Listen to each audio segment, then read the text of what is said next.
Blumerinos, it's Kelea. Here's one of the wreaths we did in design school. I'm going to show you a little trick that you may not realize when you are working with some different bases. Sometimes you use foam on there, or it's very common in centerpieces. And when you use the foam, sometimes you can see into it. And the way I cover the styrofoam that's behind is I use a little Spanish moss to do that. And I'm going to show you how. So we want to do that because we want to have really polished, finished work, because I'm teaching you how to make it and sell it so that you can take your hobby to the next level. And one of the things we use for that is Spanish moss. And here in my little Spanish moss bucket is some of our light green color.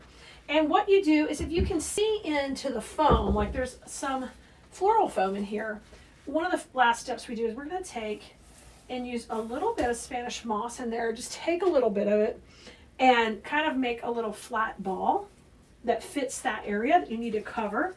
You just tuck it in. And then the last bit is you're going to take a floral pen and dip it in a little bit of hot glue. So give it a little dip in my glue skillet over here. So I get a little bit of glue on that. And then that's going to pop right in to finish. So in design school, of course, I'm teaching the mechanics of where to place everything, how to match those colors, how to get those supplies to work really well together, and how to pick out the good things you can work with and manipulate them. But another thing I teach is how to have a polished, finished look in your design. And this is one of the very last steps of that. Implement that into what you're making next, and I think you'll be really happy with the quality of your finished work, because the details do matter.